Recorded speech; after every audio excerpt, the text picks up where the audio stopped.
was about to start stinging on me. But that's okay. I don't care. All right, this is Sports for Real, Coach All. Interesting developments taking place in sports over the last few days. Right now, they're gearing up for the home run challenge in the Major League Baseball All-Star Game, which takes place tomorrow in Atlanta. But they're doing the home run derby tonight. That's always a lot of fun, so it should garner some interest from all fans of all ages. So I may even take a peek myself. In NBA, free agent contracts flying like wild. I saw Devin Booker sign for that the largest extension, they say, in NBA history. And that's great for him. He's been in the league a while, and he's earned the right to get paid. But like all the rest of them, he's greatly inconsistent. He might average 20 points on average. His career average is 24, but that's bolstered by superhuman efforts like a 70-point outing here or there. Does that make you a great player? I don't know. Is that somebody that the Suns can build around? We'll see. He's in it up until 2030, so they have no choice but to build around Devin Booker. LeBron, looks like that there are trade rumors now. It's been leaked that 4 teams have expressed interest in a trade with James. I'm not sure about these 4 teams because nobody seems to know who they are, but the top of that list has to be the Knicks. As I said before, James is used to getting his way, and I think the Lakers are tired of giving him his way, and they really don't care whether they have him or not. And because of that, of course, a guy of his stature is not going to deal with that. And what's one place he can go where he can get his way? Well, same place he started was with Mike Brown. Mike Brown, as you know, is taking the Knicks job. So you know what you can get away with Mike Brown, so why not try to go to the Knicks? But the question is, who do you get rid of if you're the Knicks to bring in LeBron? It's not going to be there very long, so you're taking a very big gamble that you need to win the championship now. And I think that is a gamble that the Knicks pretty much have to take, because if you think about it, they gave us the impression they had somebody lined up to take Thibodeau's place, and they didn't. You go and hire a coach like Brown. Brown's won, but to me, Brown is not a championship head coach. Yeah, he can guide your program, but can he take you over the mountaintop? I seriously doubt it. And it's like I said when this all went down, if I'm Thibodeau, I'm not coaching anywhere. I'm going to enjoy this big buyout I got from the Knicks, and I'm going to laugh when you hire somebody that I don't think is good as me. And when you get rid of him after a year or two, and you call me back, I'm going to tell you to go to hell. And that is progressing right along, because I don't think Mike Brown is as good a coach as Thibodeau. And why would Thibodeau come back? He's not going to come back. He's in his 60s. He's going to sail off into the sunset. But it would be ironic if they go back to him and say, hey, help us out. And then if I was Thibodeau, like I said, I would tell him to go to hell. Now, it's not going to be very long. I just wanted to make a statement about the things I've been hearing about NIL. As you know, the House Committee versus the NCAA, they got to pay this $2.8 billion settlement. And the other day, I just happened to pick up this guy. He just got picked up by the Jumbo Shrimp, who are the AAA team for the Miami Marlins. And this guy was traded, I guess, I don't know how the language is basically, seemed like to me he was released and picked up by the Marlins and relegated to Jacksonville, this pitcher by the name of Tyler Zuber. And I just happened to pick him up on one of my Uber rides and got to talking with him. And he didn't know that part of that NCAA versus House settlement back pays players back to 2016. And he told me his last year was 2017. So he's very eligible to get some of that back pay money that this ruling is going to provide. So if nothing else, that information can help him out, and anybody else that needs to get paid, go ahead and get you some of that money, man, because people have been living off college athletes ever since they started making big money. And if it was up to them, they'll continue to do that. Now, even though athletes are getting paid, if you look at the language of the House versus NCAA, the schools now pretty much control the NIL money. They don't have to have these NIL collectors. But I just found out because I thought that the schools were completely in control of that, which led schools like Florida State coming out and saying that the language in their contracts are going to include certain things like every time you get out of line or you don't perform or you get hurt or whatever, you can be penalized for the money that you're supposed to be getting. So in other words, in their mind, the money is not guaranteed. Well, once that information gets to the recruits, not a whole lot of people are going to want to go there if they know that if I lose my shoes or if I get hurt, I can't get paid. Well, why not go somewhere else that doesn't have that contract language? Well, one of the leaders of NIL right now that's emerging is Texas Tech. I put it on that thumbnail there. That's the main benefactor for the main donor for Texas Tech now is Cody Campbell, who used to be an offensive lineman for Tech. And he became a billionaire, and he decided to give back to the university. And he did that by co-founding this thing called the Matador Club. And if you go back to what was taking place in the women's softball, that picture that they got from Stanford, paid her $1 million. Going to pay another $1 million for her to come back next year. And it doesn't stop there. You have a lot of football players that are going to Texas Tech because now they're getting these huge NIL payouts. And the talk around the NCAA teams are saying that this is ridiculous by the way that Tech is spending. Well, that sounds like sour grapes to me, because if they had the money, they would probably be spending the same way. And I think it's refreshing for teams like a Tech, who were pretty much a backwater program in the Southwest Conference. Then they went to the Big 12. They had a couple of good runs there, but they still pretty much middle of the road. And for them to emerge now out of the shadow of Texas and Texas A&M, and this is an opportunity for them to do some good things. And now that the landscape is wide open, it looks to me like Texas Tech might be the next big player in college sports. Now, along with that, and I got some crap in my eyes, what you did in the past really don't excite me, and everybody has a past. So some of the teams that you see now that are starting to emerge, it is a great time to emerge because this is essentially a new century. In the last century, you had certain teams that dominated, and a lot of that carried over. But a lot of teams that did dominate in the 1900s, they haven't done quite as well when the field is leveled out. And this is an opportunity for teams like Tech to step up. And behind the money of Cody Campbell, looks like Texas Tech is going to be a player. And I'd like to know from any Longhorns fans, I don't know, man, my eyes are killing me.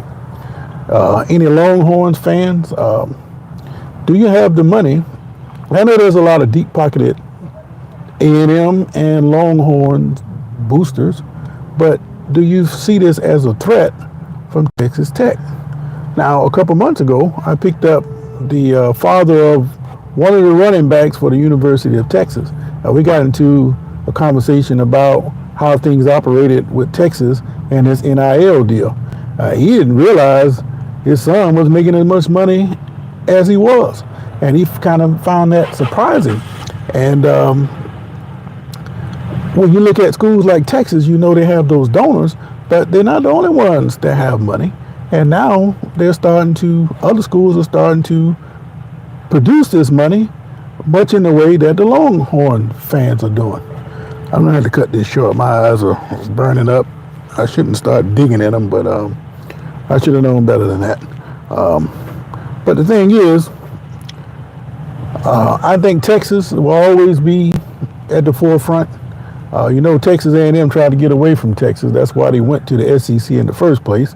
And lo and behold, Texas turns around and follows them. So A&M is always going to be tied to the hip with Texas. And Texas Tech, in the essence, they're going to be tied to the other two because they're always seen as a program to be behind them.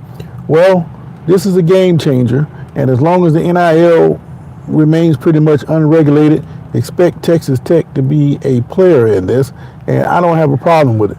But everybody else that's not Texas Tech, they're crying the blues. But they had the recruiting advantage over Tech for years. But now if you're going to pay the players, it's kind of like in the NFL. A lot of people say they didn't want to go to Green Bay. Well, it's because of the weather, not because of the money. The money is going to be the same. And if the money is good, Tech's deep pockets. Absolutely they can. But that to me was a talking point to see how far are the Longhorns willing to go, or better yet, how far is Tech willing to go? I mean, how far does Campbell go before he pulls the plug on the money he's spending? And the same thing kind of happened when you had Boone Pickens out there at Oklahoma State. He's passed on now, so you wonder if the flow of money is still the same. So if you're dependent on one major donor, you know that can dry up at any time. So the real question is, how much will Campbell and his major donors contribute to the Tech program? That'll be something that needs to be followed. But with football coming up and all the additions that Texas Tech made on that side of the program, it's going to be an interesting Big 12 season. I don't know what Colorado is going to do. BYU and Utah, they said to be reloaded. And Iowa State always have a good running game. So the Big 12 is going to be something to watch. And that's why it was so interesting to hear their commissioner come out and say we're pretty much not taking a back seat to these other conferences.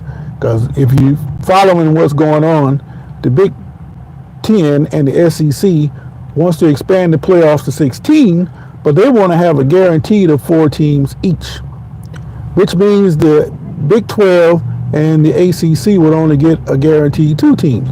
Well, you know, if that flies, the SEC and the Big 10 are going to end up with 5 teams each.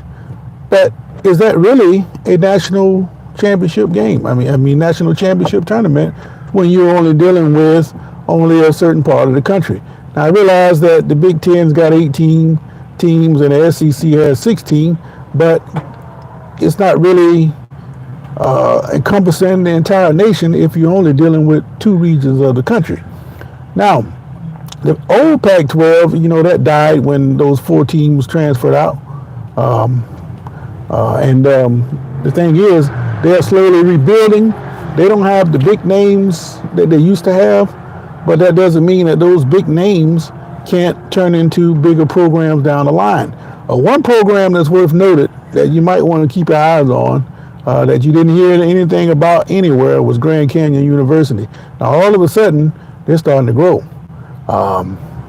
Who knows what kind of money they have behind the scenes, and this is a program that can just wind up into a conference like the Pac-12, grow with them, and next thing you know, they're just as big as any team in the Big Ten and the SEC. It can happen. It's happened before, and with this new landscape, I expect it to continue to happen, and it's going to happen again. But that's all I really wanted to say. I just want to give credit to Texas Tech for pushing the bar and laugh at all these people who are crying the blues because they can't do what Tech is doing right now. I mean, all these programs have donors with big pockets, but those programs have people giving for years.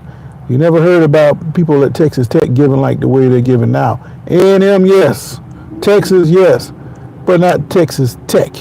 And they hit the spotlight when that girl pitched that team to the national championship game, championship series, and they're letting everybody know that we're going to spend whatever it takes to get where it is where we need to go. And all eyes are going to be on what they do on the football field this year. And if they get things rolling and those big money players pay off, you may just see Texas Tech in the playoffs this year, and it'll probably be more than one Big 12 team. It'd be worth seeing than some SEC team in the middle of the road living out the fact that they play in the SEC. Well, just because you play in the SEC, that doesn't mean that you're automatically one of the best teams in the nation. I've been saying that for years, and what's been happening on the field, especially the last 2 years, is pretty much backing up what I've been saying all along. It doesn't matter where you come from, because if you look at it, all those conferences are set up the same. You got 2 or 3 teams on the top, you got 2 or 3 teams on the bottom, everybody else is in the middle.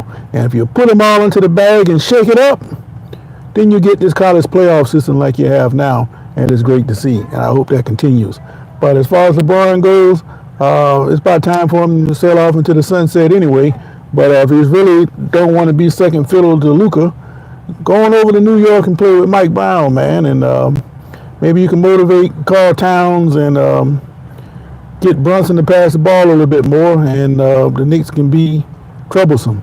But if they don't get LeBron James and they don't make it to the conference finals, don't expect Mike Brown to be there no more than 2 years. If he don't make it to the conference finals and start out slow that second year, he won't even make it that far. I'm predicting that right now. I just don't see this guy being a championship coach. But I'm waiting for him to prove me wrong. The last two guys I said that couldn't win the championship, they did prove me wrong in the long run. And that was Kirby Smart at Georgia and Bill Cowher at Pittsburgh. I called him a chauffeur coach. He'll drive you up to the front door, but he's not going to do much more than that. But like they say, even the sun shines on the dog's ass sometimes. And Bill Cowher got a little sunshine, and Kirby Smart built himself a powerhouse. So let's see what Mike Brown can do.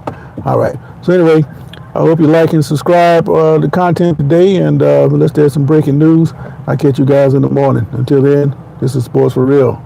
I'm out. No action today.